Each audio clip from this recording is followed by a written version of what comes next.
তো hello dear student, কেমন আছো? আই হোপ প্রত্যেকে শুধু ভালো নয়, ভীষণ ভালো আছো। স্ক্রিনের উপর একটা প্রশ্ন দেখা যাচ্ছে, তাই না?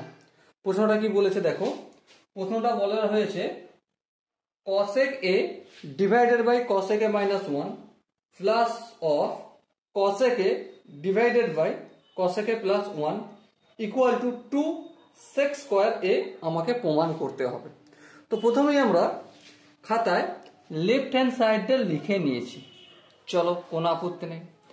এবার একটা কাজ করবো আমরা, এখানে এলসিএম নেবো। দেখো, এটা cosec a minus 1 আর এখানে cosec a plus 1, দুটো আলাদা সংখ্যা। আলাদা সংখ্যার এলসিএম নিলে কি হয়? অবভিয়াসলি তাদের মধ্যে গুণ হয়ে যায়। চলো করে দাও গুণ। এই করে দিলাম। এবার দেখো, এই পুরোটাকে cosec a minus 1 দিয়ে ভাগ করলে ভাগফল অবভিয়াসলি এটা হবে cosec a plus 1। cosec a plus 1 K cosec a দিয়ে গুণ করতে হবে, তাহলে cosec a into cosec a plus 1। এখানে দেখো প্লাস চিহ্ন, এই প্লাস চিহ্ন দিলাম। cosec a প্লাস, এবার দেখো এখানে দেখো পুরোটাকে আবার এই cosec a plus 1 দিয়ে ভাগ করব। ভাগ করলে এটা তো মিলে যাবে, কেটে যাবে, তাহলে এটা রয়ে যাবে। তাহলে এটার সঙ্গে cosec a আমি গুণ করব। তাহলে কি করব? cosec a into cosec a minus 1। ওকে, এখানটা যদি বোঝা যায়, আর একটা স্টেপ আগিয়ে যাও, নিচেটা আমরা মাল্টিপল করে দেবো। cosec এর সঙ্গে cosec a গুণ করলে cosec a square a, cosec a এর সঙ্গে যদি 1 গুণ করি অবভিয়াসলি প্লাস cosec a। আবার দেখো, মাইনাস 1 এর সঙ্গে cosec a গুণ করলে মাইনাস cosec a, মাইনাস 1 এর সঙ্গে 1 গুণ করলে অবভিয়াসলি মাইনাস 1। ওকে, এবার দেখো উপরটা দেখো, cosec a এর সঙ্গে যদি cosec a গুণ করি cosec square a, cosec a এর সঙ্গে যদি 1 গুণ করি তাহলে কি হবে? Plus cosec a। আচ্ছা, এখানেও দেখো cosec a এর সঙ্গে যদি cosec a গুণ করি plus cosec a square a। আবার দেখো cosec a এর সঙ্গে যদি মাইনাস 1 গুণ করি মাইনাস cosec a।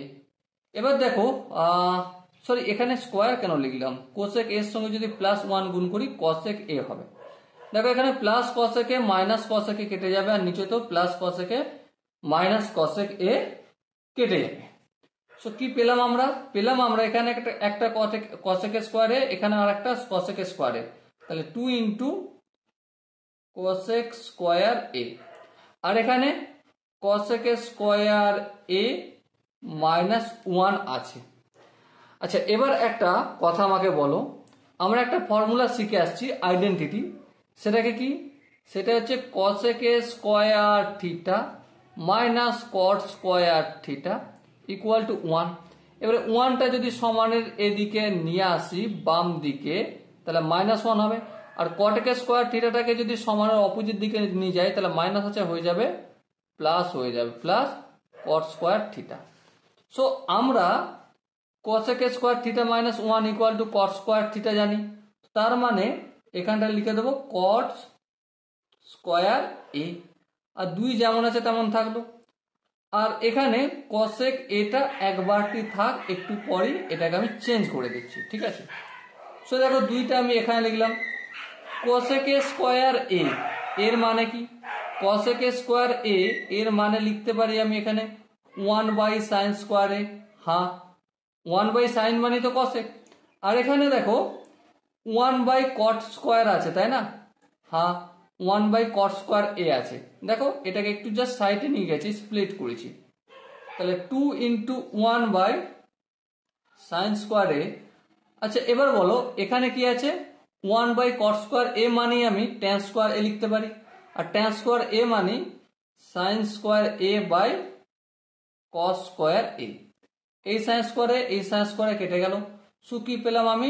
2 আপন cos স্কোয়ার a, আর 2 আপন cos স্কোয়ার a মানে 2 into 1 by cos square a, আর 1 বাই cos মানে কি? sec square a। আর এটাই আমাদের রাইট হ্যান্ড সাইডে রয়েছে, আর এটাই প্রমাণিত হলো। Okay, so dear student, I hope প্রত্যেকে এই কোশ্চেনের কনসেপ্টটা বুঝতে পেরেছো। যদি কনসেপ্ট কোনো জায়গায় বুঝতে অসুবিধা থাকে তো অবশ্যই কমেন্টে জানাবে। দেখা হচ্ছে নেক্সট ভিডিওতে, ততক্ষণ পর্যন্ত ভালো থেকো, সুস্থ থেকো এবং জয় হিন্দ।